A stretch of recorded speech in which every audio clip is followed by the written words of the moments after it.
Hello, everybody, and welcome to Faster Masters Rowing Radio, where having a rowing coach only makes you better. Following a program gives you a true pathway to becoming a confident sculler who's respected by your peers. Become the athlete you want to row with.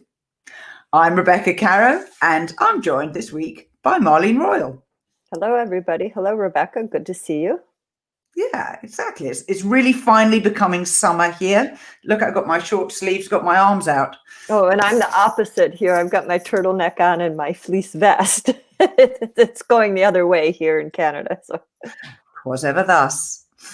Now, we're extremely grateful to the sponsors who make the whole of the RowingChat podcast network possible. Our first sponsor is Kangwar UK, where the team has a single scull available for sale. It's an all-carbon spirit design for athletes weighing 60 to 65 kilograms. The boat is white. It's got a stern-mounted aluminium wing rigger and is priced at £6,162, including VAT.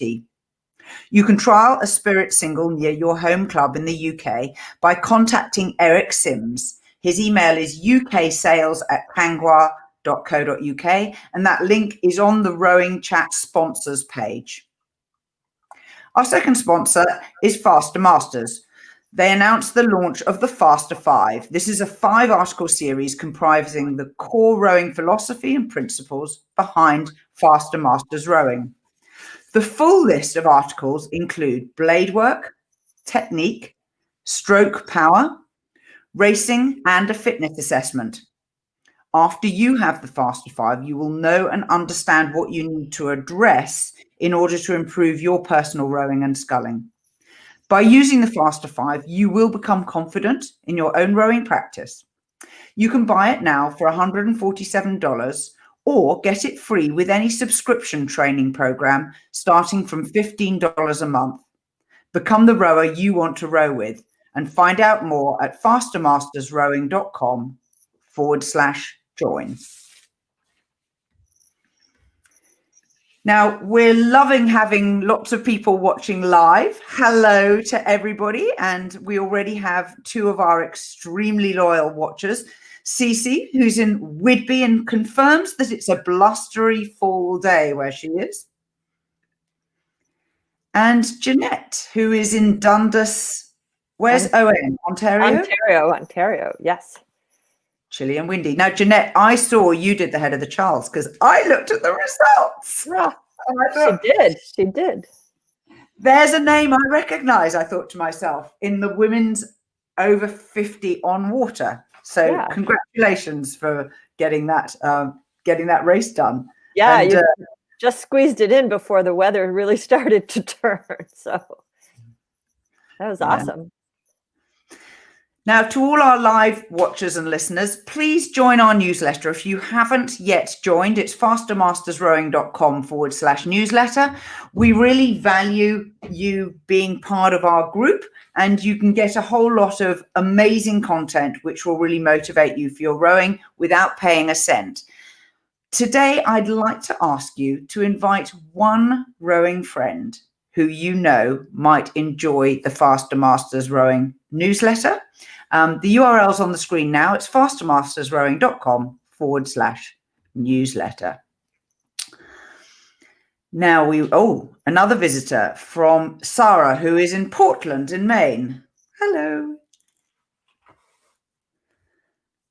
Oh, and Cece also says she did the head of the Charles on the water and she did the live erg. Double dipping.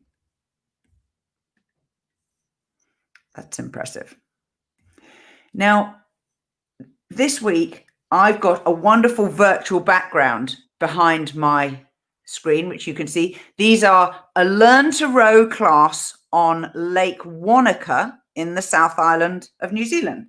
And I snipped the picture from the Masters Rowing International Facebook group. So apologies that I didn't ask you in advance, but thank you for letting me use the image.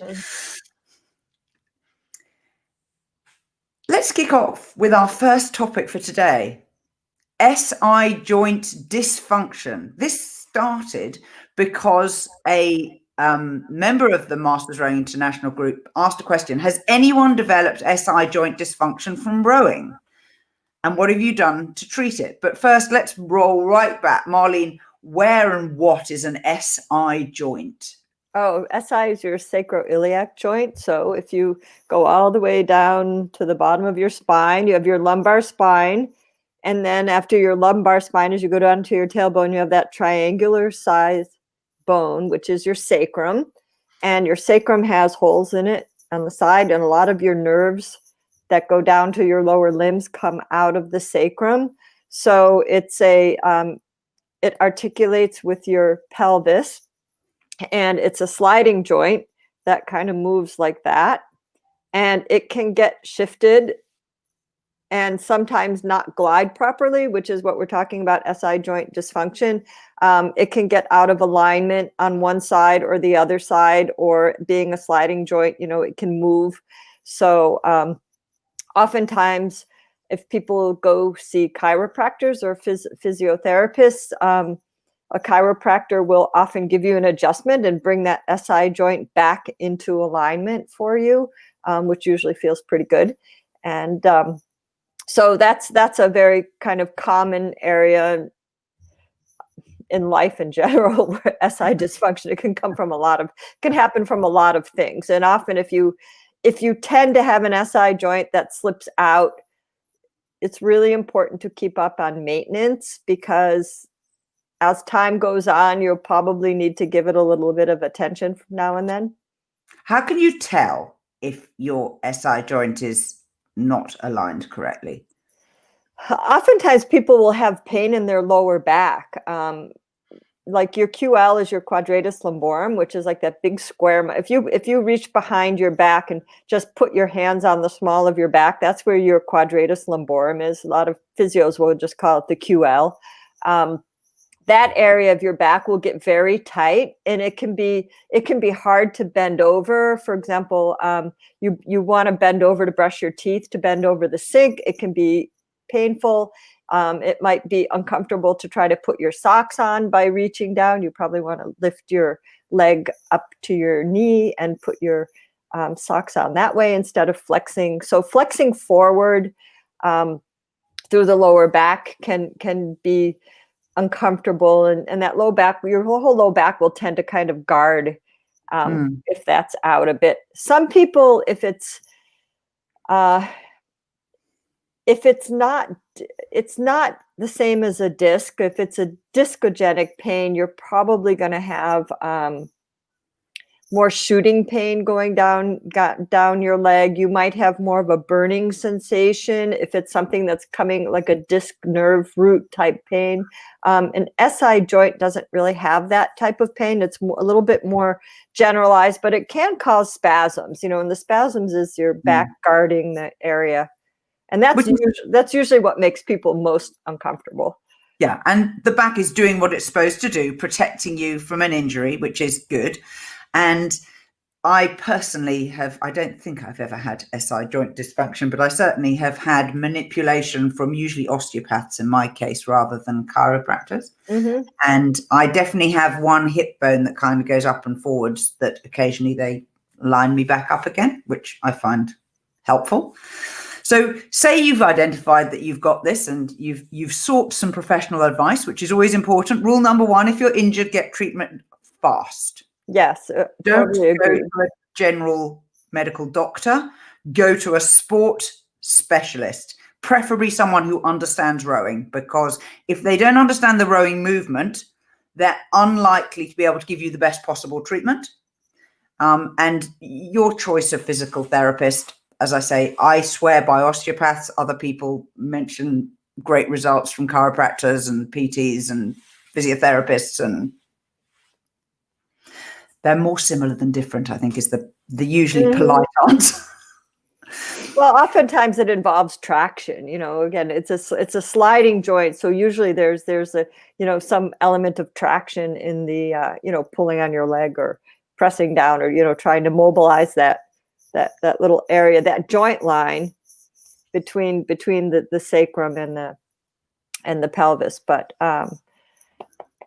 yes, I mean, you know, I would say if you're prone to it, I mean, it can happen from a number of different things. It can happen just from life in general, not just only from rowing. You know, I would say, first of all, you look at what's your pelvic position. Are you on the seat? Are you sitting? Do you tend to sit level? Do you tend to favor one side?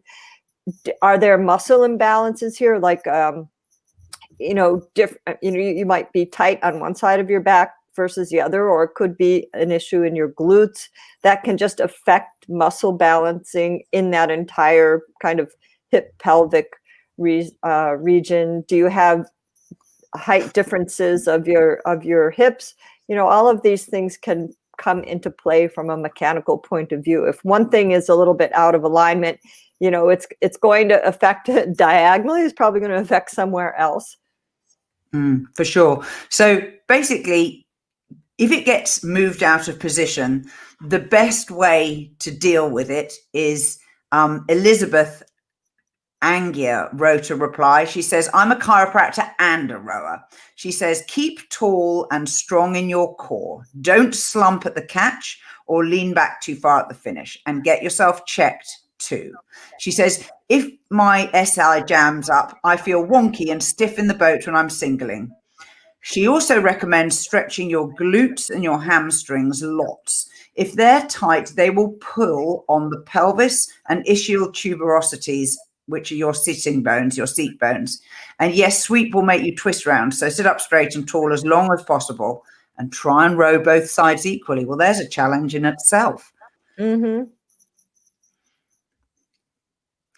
So if you have SI joint dysfunction, there's some strong recommendations. And in the show notes, I'll put a link to the discussion so you can go and read what everyone else has said. Now, our next topic today came from a faster master who was returning to rowing after injury. And she wrote, I'm 62 next week, and I was a successful heavyweight senior rower in the 80s, but I was always very inflexible and prone to back injuries. I gradually started back in sculling during August, and I built up my mileage in September. So I'm doing 10 to 11 kilometers in my single at what is probably a category 4 pace. But when I've tried the faster rowing sessions, which are in the Faster Masters program, by which I think she means the higher ratings and the higher category intensities, she says, I couldn't get anywhere near the suggested stroke rates, and I found that very dispiriting. Marlene, what's your advice here? Well, does she mean category 6 or category 4? Oh, you're right. She says 4. Sorry, I misread that. Roman numerals, I'm not very good at them. Okay, okay. 6, she said. Okay, well, 6 makes more sense because 4 is like anaerobic threshold pace. So I was thinking, oh, those are pretty long rows at your AT pace if you're doing them every day. Well, first of all, I think you have to, for anybody who's returning after injury, particularly if you were a competitive athlete some years ago. Now, here we are in 2020, and if we're looking back 30, 35 years ago, you know, we have a little bit of time between what we did then and where we are now. And if you're coming back from an injury, I think the first advice is take it slow. And you have to put into perspective, first of all, how long were you out of training with this injury? And when you were, you know, out of training, were you completely not doing any sports? Were you just not rowing, but you were doing other things? That has an impact on how quickly you're going to build back in. But my rule of thumb is it's going to take you a transition time of approximately the same amount of time that you were out from your injury to transition back. So if you were out due to injury for 6 months or 8 months, allow 6 months or 8 months to gradually build up to start to get back to perhaps that level that you were at before. Again, we don't know what the injury was. That also has a bearing on what the recovery time is and what was involved. But the important thing is when you start returning from injury, depending on what it was, the first thing is that you don't want to aggravate your inflammation. And I would say a good rule of thumb, is, you're probably going to have to start out a lot easier than you think, but you can never do too much easy rowing or easy training. Okay. That's something that's always going to fit in. And if you're finding that you can come off the water and you don't have if you have an exceptional amount of soreness, that's inflammation kicking in, and you don't want the inflammation to get really high. That's a little signal that you overdid it. So if you come off the water and you're tired for an hour or two, that's okay. That's maybe normal. But if you're finding that you're really sore 4 or 5 hours into the night, into the next day from what you did the day before, you clearly overdid it. So I think that's one thing that I would be caution about, is not to kick up the inflammation and the soreness too much. And, you have to introduce yourself to higher rates gradually, right? So here we want to focus on making sure that your strokes are good strokes, and that you're not losing your form. So I would define, full pressure or improving your rates, what you can do holding really good form and not losing that form. But it may take several months to get back to where you were before. Again, we would need sort of more detailed information about the injury and how long you were out and what was involved in it and things like that. But be kind to yourself, I think. And there are things that you can do off the water. If you're, for example, say, okay, I'm not quite up to doing such and such a level of workout on the water. Well, there are things you can still do off the water that are going to help you improve. You can continue working on your mobility and your stretching. You can continue working on strength on land, depending what you can do safely, depending what your injury was. You can work on strength to build up areas. Like maybe you lost a lot of strength, so you don't have the leg power to row at those higher rates. So there's strength. We require strength to be able to row technically properly, and to be able to row at higher intensities, you have to have a certain amount of strength. So is that something you can work on outside of the boat, as well as your mobility and flexibility? Can you do other aerobic training on the bike or walking or hiking that can help you maybe build up to a little higher aerobic level gradually? Yeah, that's really great advice. And I would add a couple more things to what Marlene suggests. Be really guided by how you feel and build up the program based on how your body copes with the training load. So obviously in the Faster Masters program, it offers up to 6 training sessions a week on water plus land training. So you can choose. I would strongly recommend that you start by doing 50% of the volume of each water session and only do the 3 core sessions a week. So we recommend that all our athletes do 3 reasonably hard training sessions a week with additional ones when you're ready for it, and do that for 2 weeks, and then add maybe 500 meters more each outing until you're comfortable. And that confirms that, your fitness and your recovery is tracking positively. I also suggest having a written training diary, because I think the psychological record keeping is useful, because we forget very quickly, and being able just to look back 2 weeks and see that you're now rowing, a further distance or slightly longer endurance than you were, you can then use that for your own motivation. But it also then enables you to work out, if you think of your return as stepping up a ladder or a flight of stairs, you've gone up 3 steps. Say you do overdo it. If you have to step back, it then gives you a clue as to what to step back down to. I would say also count your minutes of aerobic training. In this case, let's say rowing or erging, right? Count your minutes. If you start in week 1 and you do 3 sessions of 30 minutes, that's 90 minutes. Now, the next week, if you want to increase that by 10%, you add 9 minutes. So add 3 minutes to each session. Okay, you don't want to double that or quadruple that volume from one week to the other. Okay, so this is where you have to remember that your body is adapting on a cellular level.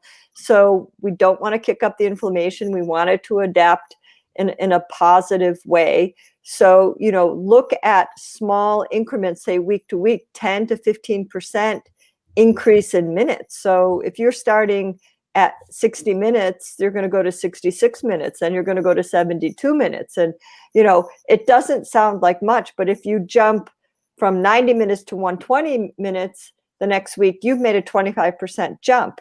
That's a lot. Okay. And so this is where you have to do some other things on land, but you have to do it more carefully than sometimes people realize. You don't want to just jump back in the boat and row 5 days a week. You're not going to be ready for it. Precisely. And you will have setbacks.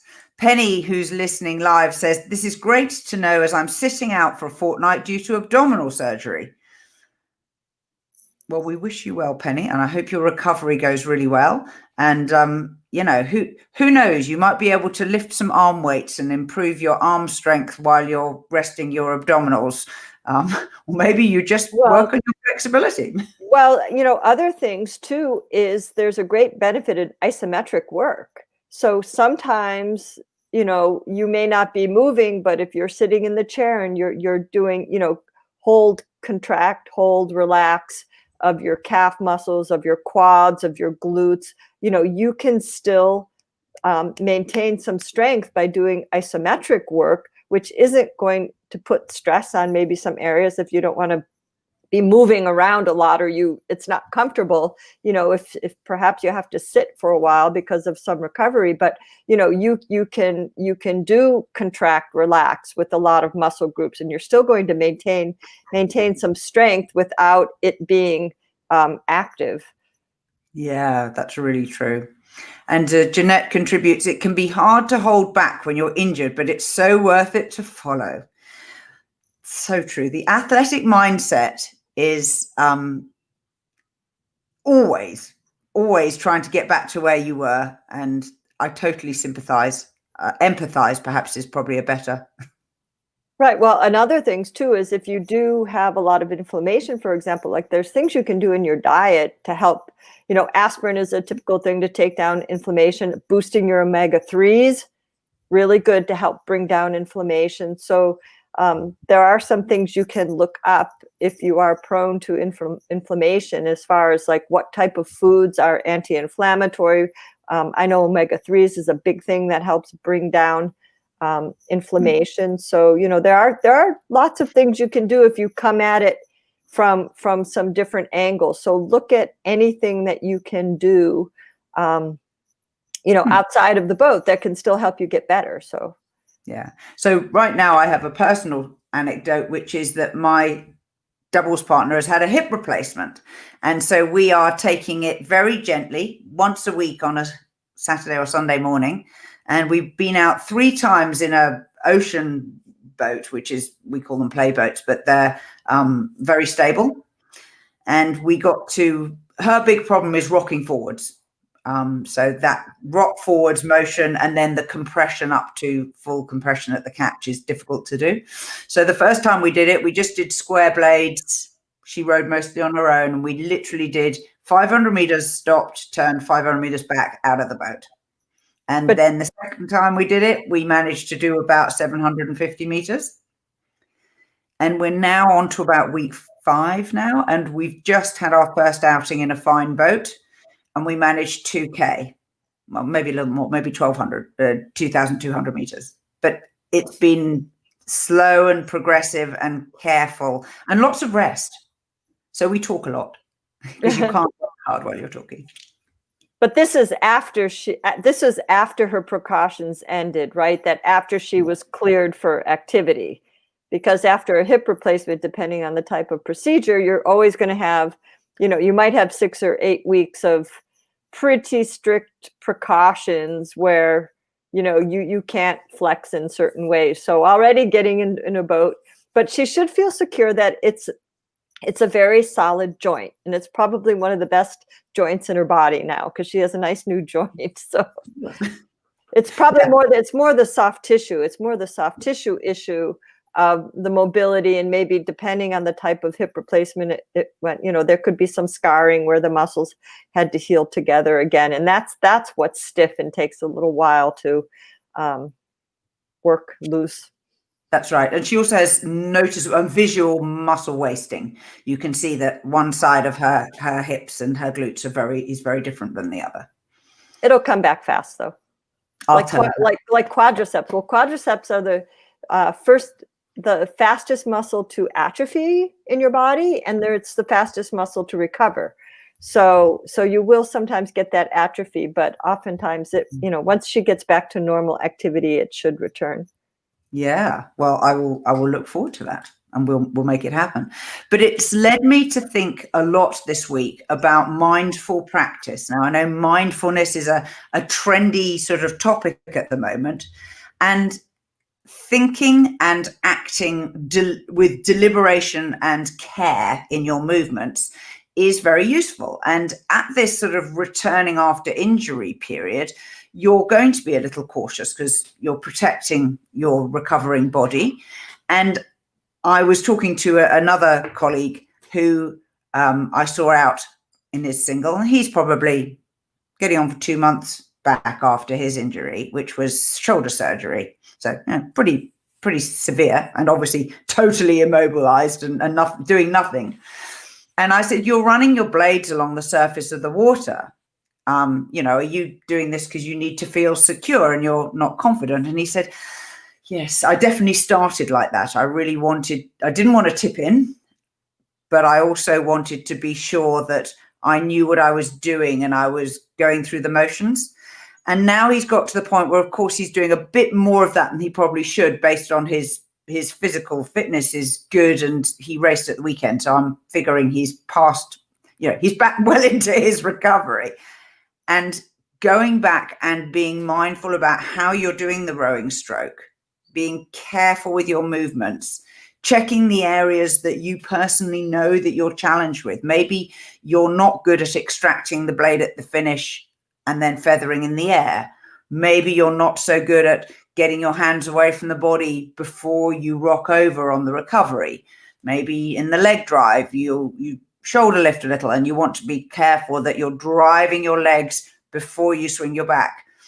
So having a care and a mindfulness around your practice is a really good thing to have anyway.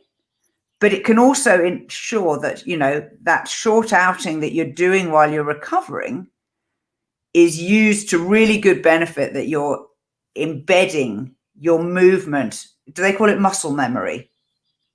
Well, it can be muscle memory or retraining your motion. I mean, it depends, like if it's a total shoulder or a serious shoulder surgery, then, you have to work through those range of motion issues. And like Rebecca said, there are so many things that you can do in the boat that are low stress while you're recovering that can still help you get better technically. You can row slow motion rowing, half slide rowing, rowing circles, stationary drills, getting on the erg and doing what I call shadow rowing, whereas you don't even hold the handle and you work on your patterns of your hands and your sequences without the handle, and just working on being really level and very mindful of what you're doing. So you can train all these motor patterns without putting yourself under a lot of stress. Yeah, I particularly like the shadow rowing. We used to call it ghost rowing, but it's pretty much the same idea. Make sure your movements are accurate and consistent, and you can set up straws, like drinking straws, if you have plastic or paper straws, so that you can check how far you reach and how extended your hands are and your shoulders are. And be very easy on an erg. You can still do the sculling motion, so you can come forwards and let your arms go wide, and you could maybe put a little chair on either side of your erg, and your knuckle has to brush the straw. And if it doesn't brush the straw, you've gone maybe too far forwards and not enough wide, spread. or perhaps you're not sitting up. So it helps to have someone set it up for you, because they need to be able to observe you. But you can definitely do these things in order to keep your pattern of movement. And it's a bit like, riding the bicycle. You will be okay when you get back on the bicycle again, but it really helps to have the fine motor skills still being practiced. Yeah, and using, as we said, in the boat, you don't have to be going far to really work on things. This is a great time to use drills, particularly if you're coming back from an injury or coming back from training and you fatigue really quickly. You don't need to stay on the water if you're really fatigued, because if you're really fatigued, you're going to get into dysfunctional patterns.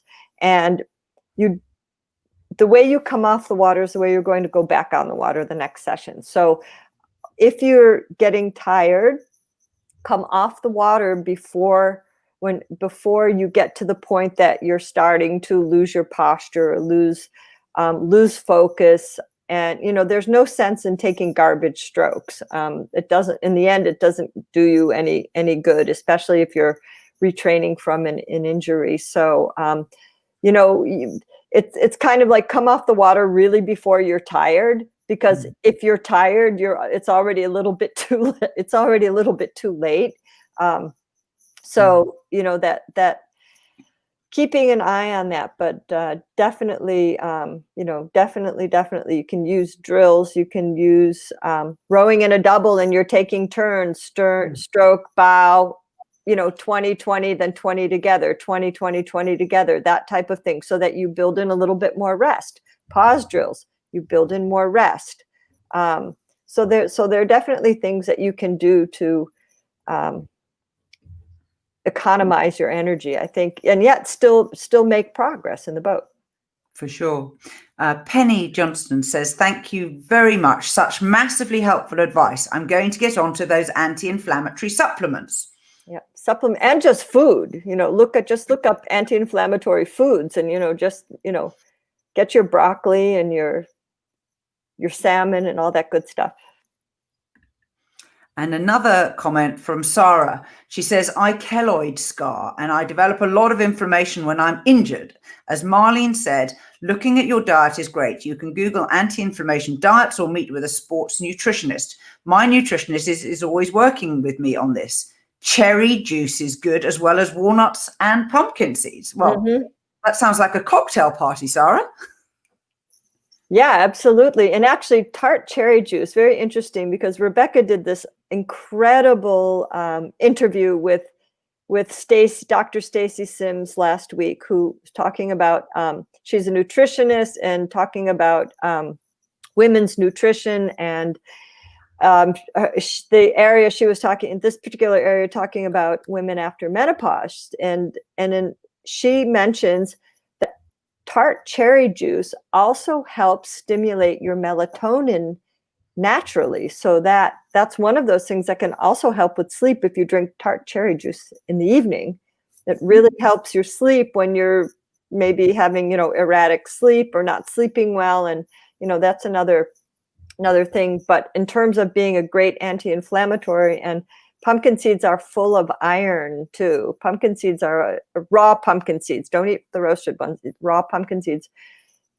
So it's definitely a superfood. Absolutely. I love pumpkin seeds anyway. So that's nice. Yeah. I already like eating. Yeah. And it's, for a vegetarian source of iron, they're quite high in iron as well. So pumpkin seeds have a lot of magical things in them. Yeah, I'll put the link to the Stacy Sims interview in the show notes. She is very scientific, and she spent a lot of time talking about amenorrhea, which is when your periods stop. So her remarks were about the female athlete right across our age span. So if you know someone for whom that might be appropriate, she had some very specific strategies about how to fuel yourself for training, because she knows that one of the reasons women stop having their periods when training intensively is that they are not fueling sufficiently. And she had great advice on what to do. Also, a little side note, if you have any friends who are talking about wanting to go on a keto diet, she told us that all of the scientific research into keto diets was done on male test subjects, and that the keto diet does not work on female physiology because there's a reason why we store fat the way we do, because we are women. I'm not going to go into the science because I'll only get it wrong, but it's highly recommend listening to what she has to say. And her catchphrase is, women are not small men. We need to grow differently. It's a very, very, very, very good interview. And basically, women know how to oxidize fat really well. So that's why keto, it is not necessarily the best thing for women. Their bodies are prepared to use fat very efficiently. So especially postmenopausal women, we need to focus on other different nutritional strategies, right? So she's a great source of information. Yeah, and a very inspirational woman. She was a rower when she was at university, and she's obviously still very lean athlete, but she's significantly younger than me. But I frequently got the impression she was astonished at how many scientific studies did not use female test subjects and did not analyze their results separately for the different sexes. And I think, although it might sound deeply feminist, which may not be particularly an approach that you endorse, I certainly think that as a scientist, looking at different outcomes for different sexes is a really welcome research area. And I really hope to hear more from her in the future. Yeah, well, she definitely had some really good strategies about how to schedule your training at different times of the month, and according to what your body uses different fuels at different times. So the timing is everything, and nutrition timing. So that was very, very interesting.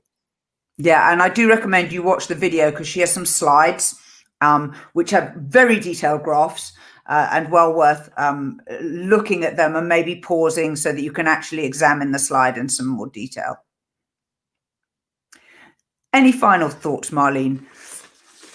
Well, I think we covered a lot of things, and just if you're coming back from an injury, and we all struggle with it sometimes. I have a wickedly sore hamstring right now myself, so you've just got to work around it. Try to stay active, row as much as you can, as long as it doesn't aggravate things, and rely on cross training and other things that you can do on land to fill in the gaps as you're recovering, and as you said, just listen to your body and be kind to yourself and boost yourself up with good nutrition and sleep and mindful practice. If anyone has any insights for us for next week's episode, I would love to hear stories about what insights you got after you brought mindfulness to the front as you started your practice, whether you're injured or not. I'd really be interested to hear. Yeah, we have to talk about this more, I think. We will then. Excellent. Now, this has been Faster Masters Rowing Radio, the show dedicated to masters athletes who want fun, fitness, and confidence in their rowing. You can become a student of the sport by buying a Faster Masters Rowing program subscription today. Go to fastermastersrowing.com/join. And of course, you will get the Faster 5 as a free joining gift with any subscription product.